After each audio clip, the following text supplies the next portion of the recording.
First of all welcome to my YouTube channel students. तो आज की वीडियोस में हम जो अपने लास्ट वीडियो स्टार्ट की थी जीओसी की ऑर्गेनिक केमिस्ट्री की, तो उसी के हम पीवाईक्यूज डिस्कशन करने वाले हैं नेट के। और अपना लैपटॉप तो अभी ठीक नहीं हुआ है, नहीं तो हम स्क्रीन पे अच्छे से शेयर कर पाते, तो इसलिए मोबाइल फ़ोन का यूज़ कर रहे हैं। और बोर्ड पे क्वेश्चंस लिखते तो बहुत ज़्यादा टाइम कंज्यूमिंग था, इतना टाइम नहीं था स्टूडेंट्स हमारे पास। तो हम ट्राई करेंगे आपको अच्छे से समझ पाए। फिर भी कोई प्रॉब्लम रहती है तो आप कमेंट कर सकते हो। तो देखिए स्टूडेंट्स, हमने आपको बताया था कि जर्नल ऑर्गेनिक केमिस्ट्री में कैसे नेट में अलग अलग ईयर्स में क्या क्वेश्चंस आए हुए हैं, वो थिंग्स है। तो इसमें एसिडिटी से, बेसिसिटी से, स्टेबिलिटी से, अलग अलग रेजोनेटिंग वाले से क्वेश्चंस आए हुए हैं। तो देखिए फर्स्ट क्वेश्चन देखिए अपना क्या बोलता है, the correct order of the following compound acidity. तो 3 कंपाउंड्स दे रखे हैं, तो आप अच्छे से देख सकते हो। तो देखो 5 मेंबर्ड की रिंग है फर्स्ट, और सारे ग्रुप्स लगा रखे हैं CF3। इनका नेचर कैसा, इलेक्ट्रॉन विड्रॉइंग है, वैसे भी आप डायरेक्ट देखकर भी सोल्व कर सकते थे बिना किसी और उसके। अब CF3 का नेचर विड्रॉइंग वाला है, तो ऑलवेज विड्रॉइंग एसिडिटी बढ़ाते हैं। और C वाले में देखिए आपका, और बी वाले में तो कुछ भी नहीं है। और वैसे मिथाइल का सिंपल वैसे देखें तो डोनेटिंग नेचर है, तो डोनेटिंग वाला बेसिस एसिडिटी घटाता है। तो ए और सी में ज़्यादा कौन हो जाएगा, ए।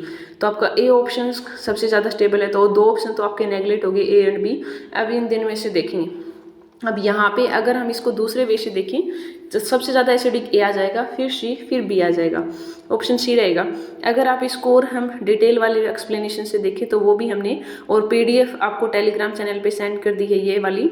देखिए हमने एक्सप्लेनेशन सॉल्यूशन भी साथ में डाले हैं ताकि आप देख सकें। अब देखिए एक कंपाउंड्स था, जब आप हाइड्रोलाइसिस करवा रहे हैं हम, तो यहाँ पे क्या होगा, जैसे 4 तो थे, 2 बाई बॉन्ड थे, एक और आप करवाओगे यहाँ से नेगेटिव चार्ज की फॉर्मेशन होगी हाइड्रोलाइसिस करने से, तो 6 बनेगा। यहाँ पे एक बॉन्ड और आ जाएगा CF3, यहाँ से इलेक्ट्रॉन, तो 2 4 6 पाई इलेक्ट्रॉन होगी। इसका मतलब ये एरोमेटाइज्ड हो गया, स्टेबल हो गया, एसिडिक है। और वैसे स्टूडेंट्स ये जो CF3 नेचर, वैसे इनका विड्रोइंग नेचर है, और 5-5 ग्रुप्स लगे हैं, तो काफ़ी ज़्यादा एसिडिक बना रहे हैं। तो इन नाइट्रिक एसिड से भी ज़्यादा इसकी क्या होती है, आपकी एरोमेटिसिटी होती है। तो पहला कंपाउंड्स तो वैसे आपको इससे नहीं, सीधा भी सोच सकते थे विड्रोइंग नेचर से। अब यहाँ देखिए, अब हाइड्रोलाइसिस कर रहे हो आप, एक एच सब्सट्रैक्ट करेंगे तो यहाँ पे नेगेटिव चार्ज आया, तो 2 और 2 कितने हुए, 4। अब 4 पाई के अकॉर्डिंग करें तो एंटी एरोमेटिक है, अनस्टेबल है, कोई एसिडिक मॉलिक्यूल नहीं है। अब यहाँ Me वाले में देखें, Me वाले में भी एक अगर नेगेटिव आएगा आपका, तो 2 4 6 इलेक्ट्रॉन हुए आपके हाइड्रोलाइसिस जो आप कर रहे हो। तो यहाँ पे भी इसकी और एसिडिक देखें तो CF3 वाले में तो क्या है, नेगेटिव के अकॉर्डिंग देख तो एरोमेटिक ये भी बन रहा है फर्स्ट भी, बट वहाँ पे तो CF3 था विड्रॉइंग वाले नेचर, तो वो एसिडिटी बढ़ाते हैं। बट Me क्या है, डोनेटिंग वाले, तो ये थोड़ा सा डिक्रीज करते हैं। तो इसलिए हमारा फर्स्ट आंसर क्या रहेगा, पहला आ गया, फिर उसके बाद तीसरा कंपाउंड, फिर दूसरा कंपाउंड, तो उसके अकॉर्डिंग हमने कर लिया। अब हम अपना देखते हैं सेकंड क्वेश्चंस क्या है। सेकंड क्वेश्चंस को, नेक्स्ट क्वेश्चन है the correct order of the basicity of the following compound anions. अब की बार देखिए एनाइंस ऑलरेडी दे रखी है और आपको बेसिसिटी पूछी है। अब सिंपल स्टूडेंट्स देखें हम, एसिडिटी और बेसिसिटी से क्वेश्चन आएगा। अब यहाँ पे वैसे OH था, जैसे ऑर्थो नाइट्रोफिनोल, एक बार ऑर्थो पे, एक बार मेटा पे, एक बार पैरा पे है, बस H को एब्स्ट्रैक्ट कर रखा है, एनाइन बना रखा है, O नेगेटिव है। वैसे NO2 नेचर कैसा होता है, हम वैसे देखें तो विदड्रॉइंग होता है तो एसिडिटी बढ़ाते हैं। और हम इसमें दोनों इफेक्ट देखते हो आप, एक तो रेजोनेंस इफेक्ट, एक इंडक्टिव। एक बात आपको बताया है कि मेटा वाले पोजीशंस पे कभी भी रेजोनेंस इफेक्ट नहीं लगता, ओनली इंडक्टिव लगेगा, ओके। एंड ऑर्थो और पैरा दोनों पे लग रहा है। अब यहाँ वाला NO2 हम देखें तो ये वाला ऑक्सीजन जैसे आप तो है ही नहीं आपका, तो क्या बना सकते हैं आपस में, हाइड्रोजन इंट्रामोलिकुलर। ऑर्थो वाले में इंट्रामोलिकुलर हाइड्रोजन बॉन्डिंग होती है, और पैरा वाले में इंटरमोलिकुलर रहती है। अब यहाँ देखिए ये कंपाउंड्स थे आपके, ओर्स थे। अब इसका जब स्टेट किया तो आपने क्या बताया, पहले में अगर ऑपरेट करेंगे ऑर्थो वाले में तो रेजोनेंस भी लग रहा है और इंडक्टिव भी लग रहा है, दोनों ही इफेक्ट्स हैं। और विड्रॉइंग है इसका, तो एसिडिटी मतलब बेसिसिटी डिक्रीज करेगा, तो लेस बेसिक। अब ऑर्थो और पैरा में दोनों काम कर रहे हैं, रेजोनेंस भी इंडक्टिव दोनों ऑपरेट कर रहे हैं, और इलेक्ट्रॉन विड्रॉइंग ग्रुप ज़्यादा दोनों में ही लग रहा है, ऑर्थो जी पैरा। कंजुगेशन इफेक्ट्स हम देखेंगे तो इन दोनों। अब मेटा वाले में देखिए, मेटा ज़्यादा बेसिक क्यों है, क्योंकि मेटा पे 2 अब देखो NO2 एक तो इंडक्टिव के थ्रू आपका क्या कर रहा है, -I है, उसकी वजह से आपका बेसिसिटी को डिक्रीज कर रहा है। एक रेजोनेंस वाले से ये आपका विड्रॉइंग -R शो कर रहा है, बट मेटा वाले पे तो सिर्फ एक ही काम कर रहा है, इंडक्टिव, उसकी वजह से। तो एक तो 2 इफेक्ट आपको घटा रहे हो, एक इफेक्ट लग रहा है, तो इसलिए मेटा वाला क्या हो जाएगा, सबसे ज़्यादा बेसिक हो गया। अब फर्स्ट और सेकेंड में देखें तो ऑर्थो वाले में इंट्रामोलिकुलर हाइड्रोजन बॉन्डिंग होती है एक मॉलिक्यूल के अंदर ही फर्स्ट वाले में, तो इसलिए ये पहले वाले से कम एसिडिक हो जाएगा। एसिडिक कम है इसका मतलब क्या हो जाएगा, बेसिक ज़्यादा। तो पहले हम देखिए मेटा ज़्यादा आएगा, फिर आपका ऑर्थो आएगा और उसके बाद आएगा पैरा वाला, ठीक है। और एक नेक्स्ट जो क्वेश्चन है उसमें देखिए उसका कि PCl5 एक पोलर सॉल्वेंट है जो डिजोल्व हो जाएगा पोलर में, इसलिए बेंजीन और कार्बन दोनों ही नॉन पोलर सॉल्वेंट है, PCl5 नहीं होगा। चलो क्वेश्चंस देखते हैं। ये हम कंसेप्ट भी पढ़ते थे, लाइक डिजोल्व लाइक, कि पोलर चीज पोलर में डिजोल्व होना चाहती है और जो नॉन पोलर थिंग्स है वो आपके नॉन पोलर थिंग्स में डिजोल्व होना चाहती है आपकी। चलो तो अब हम थर्ड क्वेश्चन देख लेते हैं अपना क्या था, 1 मिनट रुकिए। तो थर्ड क्वेश्चन क्या है देखिए, the pair of solvent in which PCl5 does not ionise is. अब आप इनमें से ये चेक करना आपको कि पोलर कौन सा है, नॉन पोलर कौन सा है। तो डज नॉट पूछा है, इनमें गलती नहीं करनी। डज नॉट का मतलब PCl5 अगर पोलर नेचर का है तो ये पोलर में ही डिजोल्व होना चाहेगा, तो आपको ऐसा ऑप्शन देखना है जिसमें दोनों ही सॉल्वेंट नॉन पोलर हो, तो उसमें वो डिजोल्व नहीं होगा। तो फर्स्ट देखिए CH3CN CH3NO2 ये पोलर है, प्लस माइनस सेपरेशन आ रही है। CH3CN भी पोलर है, CCl4 नॉन पोलर है, बट दोनों की बात कर रहा है यहाँ पे। CC6 ये भी नॉन पोलर है, CCl4 ये भी नॉन पोलर है, कोई चार्ज सेपरेशन नहीं होगी, परफेक्ट सिमेट्रिकल है। CH3 साइनाइड वाला पोलर है। तो ऐसा कौन सा ऑप्शन है जिसमें दोनों ही नॉन पोलर है, सी ऑप्शन। तो ऑप्शन इसका आ जाएगा थर्ड। ओके अब नेक्स्ट देखिए आपका questions, the correct order of the rate of electrophilic aromatic substitution of the, ये नेट आया हुआ है आपका जून 2014 में। इस PDF में जितने भी क्वेश्चंस हैं वो हमारे सारे PYQs में आए हुए हैं, तो वहीं क्वेश्चंस का डिस्कशन कर रहे हैं हम। The correct order for the rate of electrophilic aromatic substitution for the following. अब यहाँ पे देखो अलग अलग कंपाउंड्स दे रखे हैं और हमें अरेंज करना है एरोमेटिक सब्स्टिट्यूशन में कौन से का रेट ज़्यादा होगा। एक पे बेंजीन पे Cl लगा रखा है, इलेक्ट्रोफाइल आ रहा है, ठीक है। तो ऐसी जगह जाएगा जहाँ पे इलेक्ट्रॉन डेंसिटी ऑलरेडी ज़्यादा है, तो बेंजीन सबसे अच्छे करेगा, क्लोरोबेंजीन करेगा, या आपके पास NME वाला करेगा। तो देखिए अगर आप इन सभी का आंसर देखोगे ना तो सॉल्यूशंस वाले में हमने अच्छे से बता रखे हैं। देखो पूरा एक्सप्लेनेशन है इसमें PDF में। देखो सिंस नाइट्रोजन एक इलेक्ट्रोनेगेटिव एलिमेंट है तो इसलिए ये क्या कर देगा, इलेक्ट्रॉन डेंसिटी रिंग के अंदर कम कर देगा, तो रिंग उतना ही कम देने के लिए होगा ना, उसके पास कम अवेलेबल अगर कोई खींचने वाला है तो, ठीक है, इलेक्ट्रोफिलिक एरोमेटिक सब्स्टिट्यूशन रिएक्शन में। इसलिए क्या हो जाएगा, जो पिरिडीन है वो तो सबसे कम रिएक्टिव होगा क्योंकि नाइट्रोजन है वो खींच रहा है, सेम रिंग में प्रेजेंट है।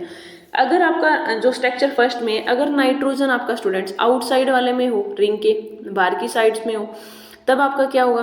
अब देखिए हमने पूरा इसमें बता भी रखा है, एक बार बता रहे हैं आपको क्या करके। तो नाइट्रोजन अगर आपका आउटसाइड है रिंग में तो इसका मतलब वो इलेक्ट्रोफिलिसिटी रिंग का डोनेट करके इलेक्ट्रोनेस्ट को बढ़ा देगा अगर दे रहा होता, ठीक है। तो इसका मतलब वो ज़्यादा इलेक्ट्रोफाइल के अटैक के लिए जाएगा। तो इसमें जो आपके कंपाउंड्स थे तो सबसे ज़्यादा फर्स्ट वाला हो गया, फिर थर्ड वाला, और थर्ड वाला कौन सा था, क्लोरोबेंजीन, और फिर ये सेकेंड वाला, ठीक है। तो फर्स्ट थर्ड और सेकेंड जो ऑप्शन आपका, तो फोर्थ का तो आपका ऑप्शन आ जाएगा D। देख सकते हो आप कौन सा है अपना फोर्थ का, ये वाला, कि सबसे पहले फर्स्ट आपका एरोमेटिक सब्स्टिट्यूशंस में और सेकंड आपका थर्ड वाला और फिर आ जाएगा सेकंड वाला, मतलब बेंजीन सबसे कम और ये वाला। इलेक्ट्रोफिलिक की बात हो रही थी, न्यूक्लियोफिलिक में उल्टा हो जाता फिर। अब एक क्वेश्चन ये भी आया हुआ है, consider the statement about the following, X और Y दो रेजोनेटिंग स्ट्रक्चर हैं, आपको ये चेक करना है कि इनमें से कौन सी बात ठीक है। अब यहाँ देखिए पहले यहाँ पे जो फिनाइल से नेक्स्ट कार्बन से सिंगल बॉन्ड था, अब उसके बाद में यहाँ पे डबल बॉन्ड है और कीटोइनोल टूटोमर हुआ है, या रेजोनेटिंग स्ट्रक्चर है एक दूसरे की। रेजोनेंस में तो क्या होता है, एटम की पोजीशंस कभी भी चेंज नहीं होती, ठीक है स्टूडेंट्स। तो एटम की पोजीशंस आपको कभी भी चेंज नहीं करनी होती है रेजोनेटिंग स्ट्रक्चर्स वाले में। 1 मिनट ये पीछे हो गया PDFs में, निकाल लेते हैं अपना क्वेश्चंस कहाँ पे था। देखिए ये ना, अब देखो हमें स्टेटमेंट्स बतानी थी कि कौन सी स्टेटमेंट ठीक है। तो देखिए X और Y क्या होती है, रेजोनेटिंग स्ट्रक्चर्स हैं आपके एक दूसरे की, नहीं रेजोनेंस तो नहीं है क्योंकि एटम की पोजीशन चेंज हो रखी है यहाँ पे, वहाँ पे नाइट्रोजन अब साइनाइड है। और B में X एंड Y, हाँ टूटोमर हो सकते हैं। टूटोमर में क्या होता था, कीटोफॉर्म से इनोल आप बनाते थे, अब ऐसे दूसरों का माइग्रेशन होता था हाइड्रोजन एटम का through dynamic equilibrium, double bond के थ्रू। और सेकंड देखिए Y is more basic than X, हाँ ये ज़्यादा बेसिक हो जाएगा, डबल बॉन्ड वाला यहाँ पे देने के लिए फ्री है, साइनाइड वाले में कम वो है। X is more basic than, नहीं D स्टेटमेंट तो ठीक नहीं है, इसका मतलब B और C आएगा आपका ऑप्शन D आंसर इसका। देखिए एक क्वेश्चन ये भी आया हुआ है, the increasing order of pK value of the circled hydrogen in the following compound. अब यह बात जरूर ध्यान रखनी है आप सबको बच्चों कि पी के वैल्यू पूछी है या के ए होता है ना वो तो डायरेक्टली होता है एसिडिटी के, और जो पी के होता है ना वो इन्वर्सली होता है एसिडिटी के। तो जितना ज़्यादा एसिडिक होगा उसकी पी के वैल्यू उतनी ही कम होगी। तो आपको जो सबसे ज़्यादा एसिडिक है उसकी पी के वैल्यू सबसे लेस मिलेगी, और जो सबसे कम है उसकी पी की वैल्यू ज़्यादा।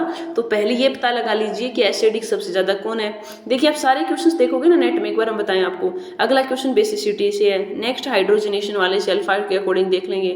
कोई रेजोनेटिंग स्ट्रक्चर से पी के वैल्यू में पूछ रही है मोस्टली में, कई में स्टेबिलिटी, एसिडिटी, कौन सा ऑर्बिटल इंट्रैक्शन है, ठीक हो, पी के वैल्यू। सारे क्वेश्चंस जितने भी नेट में जीओसी से हमने बताया था आपको 1 मार्क्स का क्वेश्चन आता है, वो या तो आपसे एसिडिटी के क्वेश्चंस पूछे हुए हैं या आपसे बेसिसिटी वाला।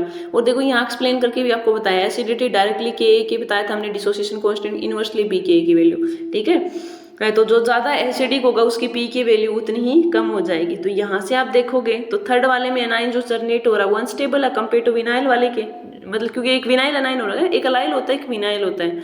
तो इसकी वजह से ये आपका एसिडिक लेस हो गया। एसिडिक लेस है इसका मतलब इसकी पी की वैल्यू सबसे ज़्यादा मिलेगी। तो थर्ड की पी की सबसे ज़्यादा, फिर आ जाएगा फर्स्ट वाला, और सेकंड सबसे ज़्यादा आपकी इसकी एसिडिक है, इसका मतलब पी के उसकी सबसे कम हो जाएगी आयन के अकॉर्डिंग। ऐसे ही जो अगला कंपाउंड था उसमें आप हाइब्रिडाइजेशन निकाल लिया, कौन ज़्यादा इलेक्ट्रोनेगेटिव है उसके अकॉर्डिंग, तो एरोमेटिसिटी।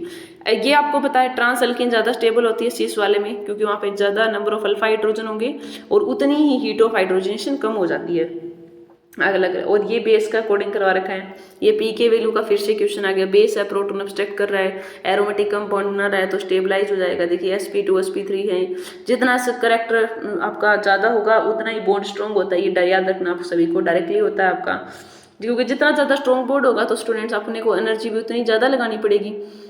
साइक्लिक बीटा डाइकीटोन ज़्यादा एसिडिक होता है ओपन चेन वाले से, क्योंकि रिंग घटती है ना तो एसिडिटी बढ़ जाती है। फिर ये होमो लूमो को बता रखा है, होमो हाईएस्ट ऑक्यूपाइड मॉलिक्यूलर ऑर्बिटल होता है, लूमो लोवेस्ट ऑक्यूपाइड, किससे क्या इंटरेक्शन हो रहा है, ठीक है। और इनके कंपाउंड्स के नाम, नेमिंग का हम एक अलग से वीडियोस बना देंगे ताकि उसमें आप आयुपैक नेमिंग कर पाओ।